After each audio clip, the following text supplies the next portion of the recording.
Hello everyone, আসসালামু আলাইকুম।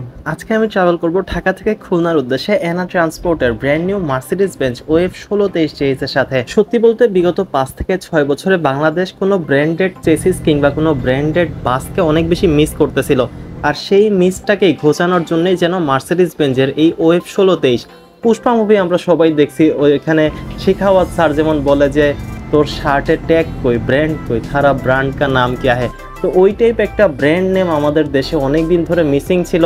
আমরা পুরোটাই ভারতীয় বাসের উপরে ডিপেন্ড ছিলাম।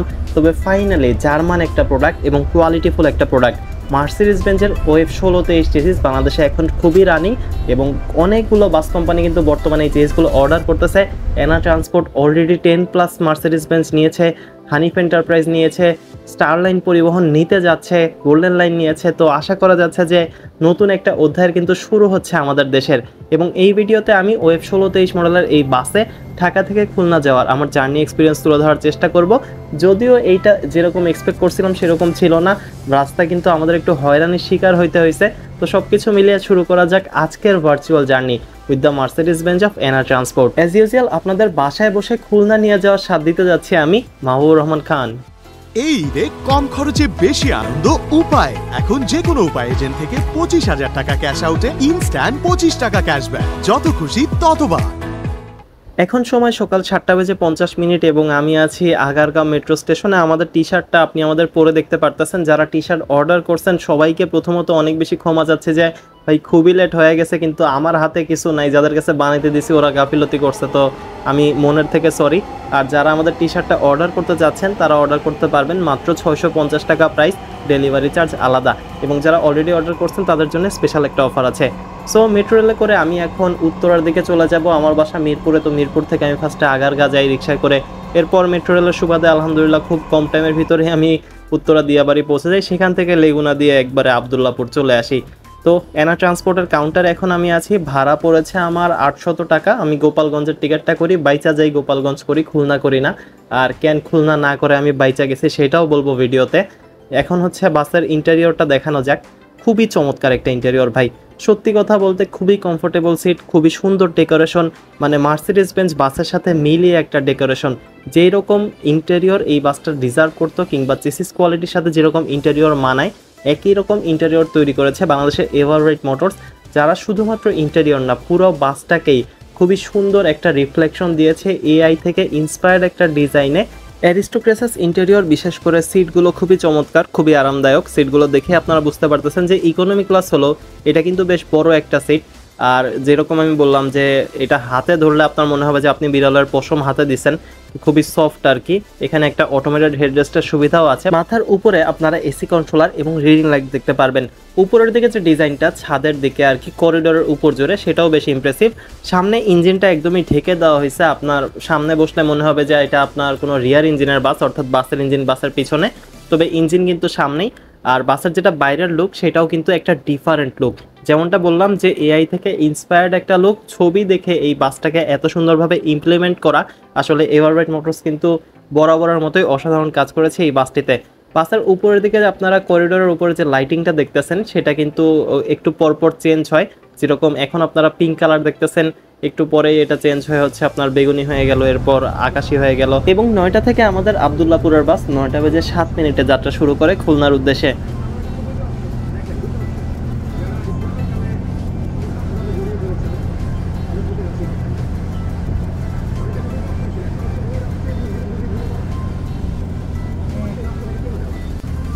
এয়ারপোর্টের তৃতীয় টার্মিনাল অলমোস্ট কমপ্লিট, খুব শীঘ্রই হচ্ছে এটা চালু হয়ে যাবে। এয়ারপোর্ট পাড়ি দিয়ে আমরা এখন সামনের দিকে যাচ্ছি। গ্রিন ভিউয়ের বাসটা রাস্তায় একটু হালকা হয়ে গেছে। সামনে যে লোকাল বাসগুলো দেখতেছেন এরা কিন্তু ঈদে খুব বড় দান মেরে আসছে, এক একটা 300 কিলো 400 কিলো পাড়ি দিয়ে দিয়ে উত্তরবঙ্গের অনেকগুলো রুটে গেছে। কুড়িল ফ্লাইওভারের উপর দিয়ে আমরা এখন রামপুরা বাড্ডার দিক চলে যাব। কুড়িল ফ্লাইওভার খুবই সুন্দর একটা প্লেস, এখানে আপনারা একসাথে 4 রকমের ট্রান্সপোর্টই দেখতে পারবেন। আপনার হচ্ছে বাস, ট্রাক, গাড়ি কিংবা প্লেন কিংবা ট্রেন, পাশে পানিও আছে, চাইলে নৌকাও এখানে ছাড়া যাবে। মেয়রহানি ফ্লাইওভার দিয়ে আমরা বাম দিকে ঢুকে যাচ্ছি। সোজা রাস্তাটা গেছে হচ্ছে চিটাগাঙে, আর বাম দিয়ে আমরা একটা ইউ টার্নের মতো একটা লুপ নিয়ে আমরা এখন যাত্রাবাড়ির দিকে ঢুকে যাব। যেমন নিচের বাসটা আপনারা দেখতেছেন যে সোজা চট্টগ্রামের দিকে চলে যাচ্ছে, এবং উপরের দিকে সেই গ্রিন লাইনের ডাবল ডেকার, এবং আমরা যাচ্ছি ডান দিক দিয়ে যাত্রাবাড়ির উদ্দেশ্যে।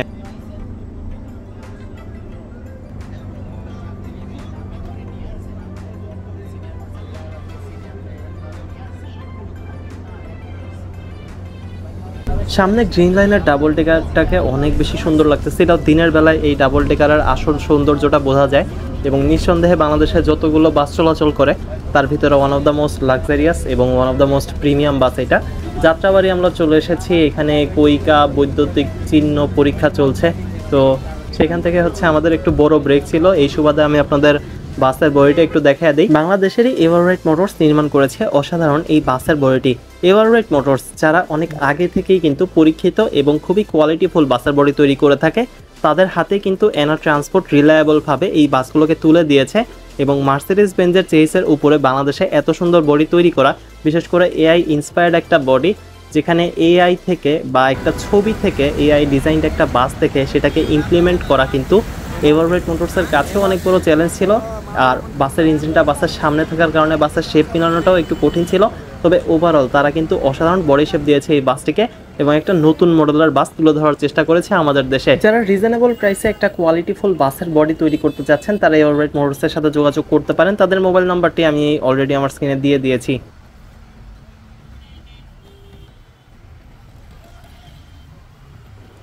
বডিতে আপনারা একটা গোল্ডের ভাইব পাবেন, কেউ আবার গোল্ড ডিগার ভাইবেন না, তো কিছুটা হচ্ছে আপনার গোল্ডের প্লেটের মতো দেওয়া আছে, যেরকম রিমগুলোতেও কিন্তু আপনারা একটা গোল্ডের কালার দেখতে পারবেন। তো সব কিছু মিলে একটু নতুন ধরনের বাস। শুরু থেকেই মার্সিডিজ চালাচ্ছে। সার্ভিস কিরকম পাচ্ছেন?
প্রথম দিকে আমরা খুবই স্লোই যাচ্ছিলাম, আপনি সামনে ইমাদ বলেন বা গোল্ডেন লাইন বলেন, যতগুলো বাসই সামনে দেখতেছেন সবাই হচ্ছে আমাদের ওভারটেক করে চলে গেছে, মন্দিরের ঘন্টির মতো আমাদের বাজায় দিয়ে সবাই চলে যাচ্ছে।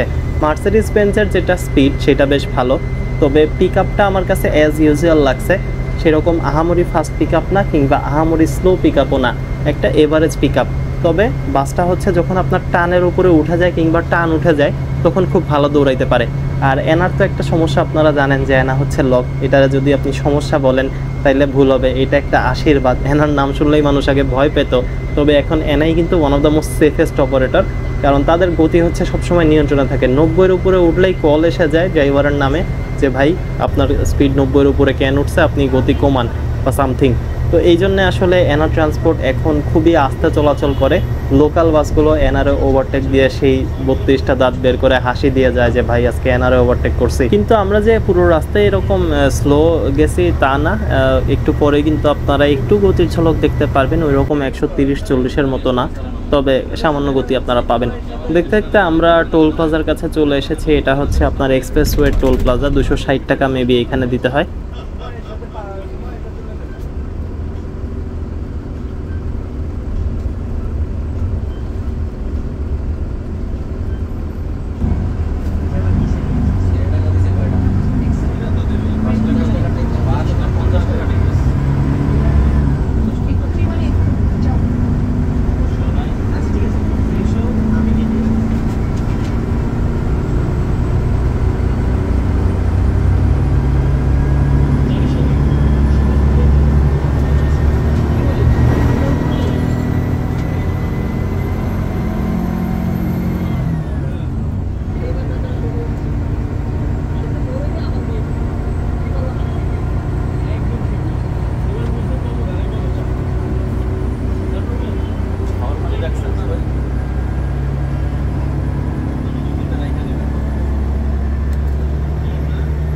যে কোনো গাড়ির ওভারটেক দিলে আপনারা দেখবেন যে জানলা দিয়ে যাত্রীগুলো কীরকম ভাবে একটা তাকায় থাকে, তো ওই তাকানিটার ভিতরে হচ্ছে একটা মায়া মমতা কাজ করে, মানে দেখলে মায়া লাগে।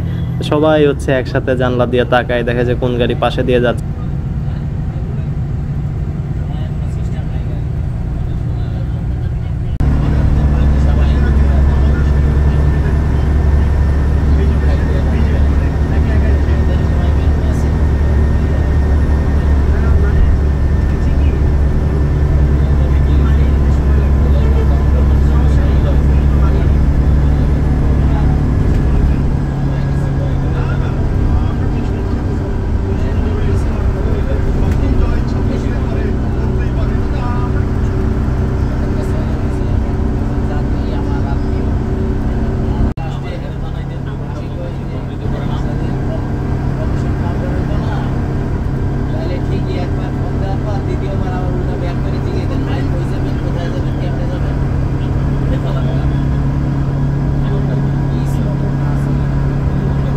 এই ব্রিজে আজকে একটা অ্যাক্সিডেন্ট হয়েছে একদম আমার চোখের সামনে। ফার্স্ট টাইম আমি এরকম অ্যাক্সিডেন্ট দেখছি, মানে মুভিতে যেরকম দেখি একটা হাইয়েস্ট গাড়ি উল্টাইছে। তো এটা যাওয়ার সময় না, আমি আসার সময়, আমি দিনে গিয়ে দিনেই ব্যাক করছি। আমি হচ্ছে সার্বিকে ছিলাম, আর হাইয়েস্টটা হচ্ছে আমাদের মাত্র ওভারটেক করছে। এই সময় ওর পিছের চাকা ব্লাস্ট হয়, আর ড্রাইভার হচ্ছে অনেক জোরে ব্রেক ধরে। ওর এই ডিভাইডার যেটা দেখতেছেন, এই ডিভাইডারের সাথে বাড়ি খায়। হাইয়েস্ট ওই মাইক্রোটা পুরো একটা পোল্টি খাইছে, মানে চাকা উপরে আর হাইয়েস্টটা হচ্ছে নিচে। সাথে সাথে হচ্ছে গ্লাসটা সব ভেঙে গেছে, মানে মুভিতে যেরকম আমরা দেখি অ্যাক্সিডেন্ট যেরকম দেখা যায় সেই রকম একটা অ্যাক্সিডেন্ট। তবে দেখি খুব বেশি ভয় পাইছি। আমি ওটার ভিডিও পর্যন্ত করি নাই বা ক্যামেরা ওইখানে অন করি নাই, কারণ সিচুয়েশন এরকম ছিল যে ওই সময় আসলে ক্যামেরা অন করা বা এইগুলা মানে এইগুলা আসলে শেমফুল মনে হচ্ছিল, যে আমি যে আপনাদের একটু দেখাবো ওইটা আমি দেখানোর চেষ্টাও করিনি। সবাই দৌড়ায় গেছিলাম, আমাদের বাস ব্রেক করে সবাই মিলে গাড়ি উল্টায় টুল্টায় মানুষজন বের করার এগুলো করছে। কেউ মারা যায়নি, তবে সবাই হচ্ছে আহত হয়েছে। ছোট বাচ্চা ছিল, বৃদ্ধ মানুষ ছিল, তো খুব খারাপ লাগছে। আর রাস্তা কীরকম জিনিস এটা, এখানে 2 মিনিটের কোনো ভরসা নেই, 2 মিনিট কি 10 সেকেন্ডের কোনো ভরসা নেই। তাই যখনই সবাই বের হবেন, আমি আজকে একটা খুব ভালো ভয় পাইছি, খুব ভালো একটা শিক্ষাও পাইছি। যত কনফিডেন্টলি রাস্তায় চলি, এখানে 10 সেকেন্ডে কিন্তু জীবন এদিক ওদিক হয়ে যেতে পারে।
এক্সপ্রেসওয়েতে আপনি শুধু সামনে দেখেই যে মজা পাবেন এমন না, সাইট সিনও আপনাকে খুব বেশি এনজয় করাবে। আকাশ সুন্দর ছিল, নীল আকাশ, সাদা সাদা মেঘ ধূসরের মতো উড়ে বেড়াচ্ছে। যারা জানলার পাশে সিট নেবেন তারাও আসলে বাড়ি গিয়ে মজা পাবেন। আর এখানে হচ্ছে পুলিশ পড়ছিল, স্পিড চেক করতেছিল স্পিড গান দিয়ে, এজন্য সব গাড়ি হচ্ছে এখানে একটু স্লো হয়ে যায়।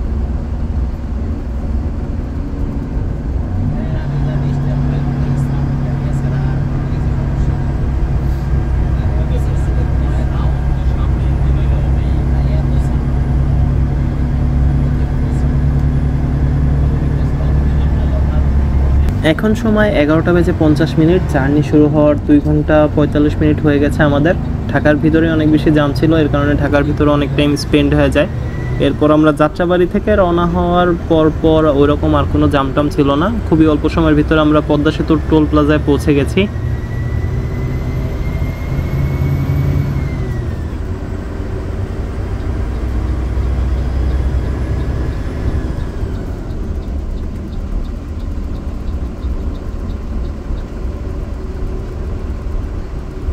অনেকে ভাবেন যে দামি বাসের টোল আবার বেশি নাকি, কারণ গ্রিন লাইন তো 2400 টাকা টোল দেয়। সোহাগেরও যদি এই রুটে চলতো 2400 টাকায় টোল হতো। সেটা হচ্ছে মাল্টি এক্সেলের ক্ষেত্রে, বাই এক্সেলের ক্ষেত্রে না। সোহাগের অবশ্য মাল্টি এক্সেল চলতেও পারে এই রুটে কিছু। এনিওয়ে আমরা বাসে উঠে গেছি। তো কিছু মজার ঘটনা শেয়ার করি আজকের পুরো ভিডিওর। প্রথমত আমি যখন আবদুল্লাপুর কাউন্টারে গেছি, একজন ভদ্রলোক অনেকক্ষণ ধরে দাঁড়িয়েছিল, টিকিট নিচ্ছিল না। আমি যখন গিয়ে বলি ভাই মার্সিডিজ 9টায় A2 সিট দেন, তো সে তখন একটু তকমা খায়া যায়, তখন বলে যে গাড়ি কি আসলেই অনেক ভালো না। যেহেতু আমার একটা নৈতিক দায়িত্ব পড়ে আসলে মানুষকে গাড়ির ব্যাপারে যতটুকু জানি ততটুকু অ্যাটলিস্ট বোঝানোর, তো আমি তাকে বোঝায় বলি যে এইটার যে প্রাইস, সিএসআর প্রাইস, এইটা দিয়ে 2টা এসি বাসও করা যায়। তো সে তখন একটু বুঝে, তো বোঝার পর সে টিকিট করে। এরপর রাস্তায় যায় হয় একটা প্রবলেম, যে প্রবলেমটা এখনও আপনারা দেখেন নাই, সামনে দেখতে পারবেন। দেখার পর সে বলে যে হ্যাঁ বহুত দেখছি এমন মার্সিডিজ, ঠিক আছে, কয় যে এই গাড়ি ভালো না, এনা গাড়ি ভালো না। এরপর আরও অনেক কিছু, যে আবার মার্সিডিজ বেঞ্চ লাগাইছে এই সেই, এগুলার চেয়ে অন্য আলতু ফালতু গাড়ি ভালো, অন্য এসি গাড়ি ভালো। তো এইসব জিনিস দেখলে আমার মনে হয় যে ভাই এগুলারে আসলেই টাটার এসিতে স্লিপার বানায়া 2500 টাকা টিকিট বেচা উচিত। বাংলাদেশের মানুষের কাছে এরা কোয়ালিটি বুঝে না। কোয়ালিটি বুঝলেও আবার হচ্ছে আপনার মানে গাড়ি ভালো খারাপের জিনিস তো বাদই দিলাম, গাড়িতে উঠে ডিফারেন্ট ফিল করে এটা তো বাদই দিলাম, অ্যাটলিস্ট একটা ব্র্যান্ডের নাম শুনে তো মানুষ বুঝে যে এই ব্র্যান্ডের গাড়ি এরকম হইতে পারে, সেটাও তারা বোঝার চেষ্টা করে না। বাংলাদেশের মানুষের কাছে 2 ধরনের গাড়ি আছে, একটা এসি আর একটা নন এসি। এখন আপনি এসি ম্যানের উপর বানায় আপনি ওনার থেকে যদি 800 টাকা নেন, আর সেখানে যদি আপনি টাটার উপর এসি বানায় ওনার থেকে 750 টাকা নেন, তাহলে সে টাটার এসি সিলেক্ট করবে। অনেকে আমার জ্বালায় মেয়েরা খান যে ভাই আপনি খালি ওই ইয়ার ভিডিও দেন, ঠিক আছে, ইন্ডিয়ান গাড়ির ভিডিও দেন, আপনি কোনো ভালো গাড়ির ভিডিও দেন না। কথা হচ্ছে ভালো গাড়ি আনতেছে কে? নতুন যে গাড়ি আনতেছে এমন তো না যে আমি স্ক্যানিয়া বা হুন্ডাই নামতেছে সেগুলোর ভিডিও না দিয়ে শুধু আশুল্যান্ডের ভিডিও দিচ্ছি বা শুধু আইশারের ভিডিও দিচ্ছি। বাংলাদেশে এখন যত গাড়ি নামতেছে এই মডেলের গাড়ি নামতেছে, আর ভবিষ্যতে যত নামবে এই মডেলেরই নামবে। ইউরো 3 গ্রেডের গাড়ি, এর উপরে বাংলাদেশে ইউরো 4, ইউরো 5, ইউরো 6 চলে না। তো আপনি লেল্যান্ড বা আইশারের ভালো কোয়ালিটির বাসও পাচ্ছেন না। আপনি লেল্যান্ড দেখেন নাক ছিটকান, লেল্যান্ডের যে ভালো কোয়ালিটির বাস সেটাও বাংলাদেশে আসার যোগ্যতা রাখে না, কারণ বিএসসি এর উপরে হচ্ছে আপনার অয়েল গ্রেড নাই, ডিজেল গ্রেড নাই। তো সেইখানে আপনার কাছে আসলে এগুলো চাও বিলাসিতা। আগে স্ক্যানিয়াটা নিয়ে আসতো যখন তেলের দাম ছিল 60 টাকা লিটার, এখন তেলের দাম হয়ে গেছে অলমোস্ট 110 টাকা লিটার, ঠিক আছে। তো এই সময় হচ্ছে আপনি মনে করেন যে একটা মালিক, যেখানে ডলার প্রাইস এত হাই, এলসি নিয়ে সমস্যা, সেই অবস্থা আপনাকে 3 কোটি টাকার বাস এনে দিবে, আর আপনি বলবেন যে ওই গাড়ির এসি বাসের ভাড়া হচ্ছে 800 টাকা আর আমি এটাই 900 টাকা দিয়ে যাবো না। তো এই অবস্থা যদি দেশের হয় তাহলে আপনি কিভাবে স্ক্যানিয়া ম্যান এগুলো এক্সপেক্ট করেন? আর মালিকদেরও বা কি দরকার যে ডাবল মেনটেন্যান্স খরচ দিয়ে, ডাবল তেল খরচ দিয়ে, ট্রিপল দাম দিয়ে একটা গাড়ি এনে আপনাদের সার্ভিস দেওয়ার, যেখানে আপনারা অন্য কোয়ালিটির বাসে একটু কম প্রাইসের ভিতরে এসিতে যেতে চান। এ সকল কারণেই বাংলাদেশে বর্তমানে কোনো লাক্সারিয়াস বাস আসবে না। এক কথায় বলে দিলাম, আসবে না যতদিন না পর্যন্ত আপনার ডলার প্রাইস না কমতেছে বা এলসির সমস্যা না রিলিজ হচ্ছে। আমার মনে হয় না যে কোনো বাস মালিক এটা আনবে, কারণ সবাই বিজনেসম্যান, সবাই আসলে ব্র্যান্ডেড বিজনেসম্যান। ব্র্যান্ড সবাই বোঝে, লাক্সারি সবাই চায়, তবে নিজের ক্ষতি করে কেউ চায় না। এই সুযোগটা কাজে লাগাবে আমার মনে হয় যে মার্সিডিজ বেঞ্জের ওয়েভ 16-তে সেই চেহিজটা, এই চেহিজটা হচ্ছে এখন আইডিয়াল চেহিজ বলা যায়।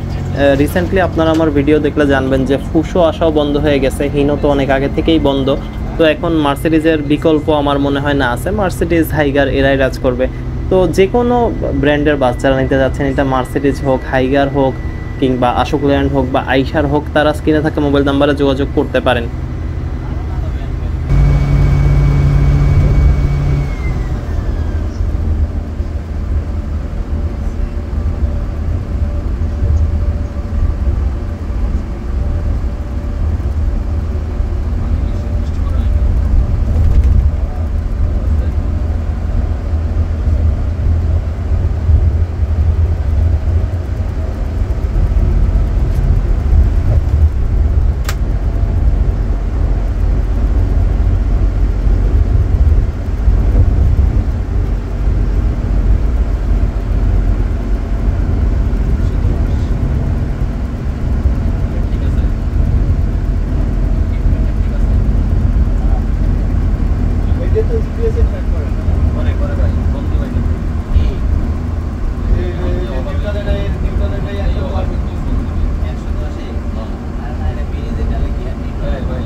বাসের ব্যাপারে সবচেয়ে ভালো লেগেছে আমার কাছে বাসের টার্বোর সাউন্ড শুনলে মনে হচ্ছে যে আমি প্লেনে বসে আছি। সত্যি কথা বলতে 787 এর 8 সিরিজ প্লেনে যখন ছিলাম বিমান বাংলাদেশের, সেরকমই একটা টার্বোর সাউন্ড এই বাসে পাওয়া যাচ্ছে।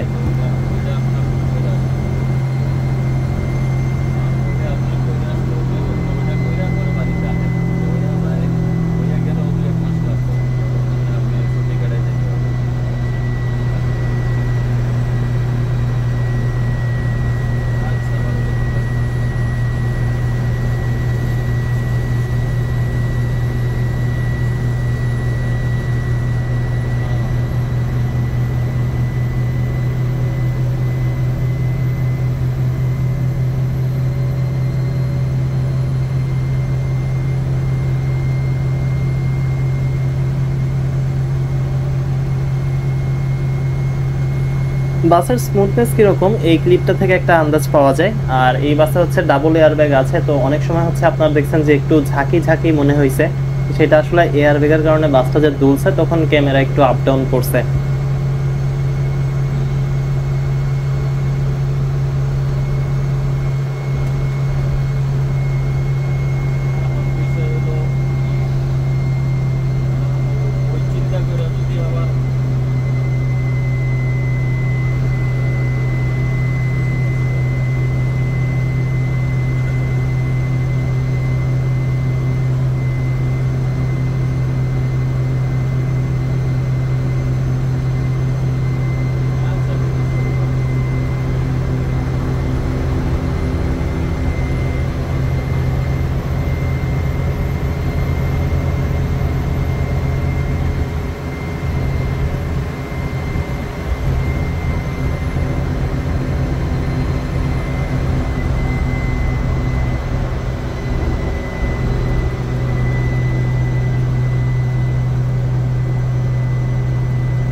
আরিয়াল খাতে ওঠার জন্য আমরা এখন প্রস্তুত। আরিয়াল খা সেতু পাড়ি দিয়ে আপনাদের হয়তো দেখে ঘুম এসে যাচ্ছে যে এত স্মুথ জার্নি, তবে ঘুম আসা এখনই হারাম হয়ে যাবে।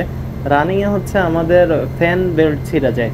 ফ্যান বেল্টটা ছিঁড়ার জন্য যে মার্সিডিজ বেঞ্জের চেসিস খারাপ এইটা বলা ভুল হবে, কিংবা এনা ট্রান্সপোর্টের সার্ভিস খারাপ এইটা বলাও ভুল হবে।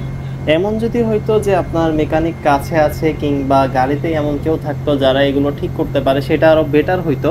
তবে এই জিনিসগুলো কীরকম যে কিছু কিছু জিনিস আছে আপনার 2 বছরও টিকে, আবার দেখা যায় যে 2 দিনেও নষ্ট হয়ে যায়। তো কাইন্ড অফ ওই রকম ভাগ্যের উপর ডিপেন্ড করে, জাস্ট অড থিংস আর কি। তো এইগুলো হচ্ছে কপালের খেলা।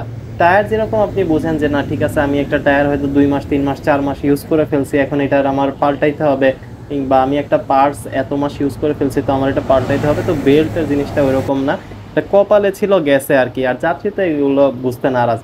যাত্রী কইছে যে আমি 900 টাকা দিয়ে মার্সিডিজ বেঞ্জের টিকিট কাটছি আর ওই গাড়ির এসি বন্ধ হয়ে গেছে, রাস্তায় দাঁড়ায় আছে। হ্যাঁ, এই তো কোনো মার্সিডিজ ফার্সিডিজ এগুলো তো ফালতু গাড়ি, এনা তো ফালতু গাড়ি।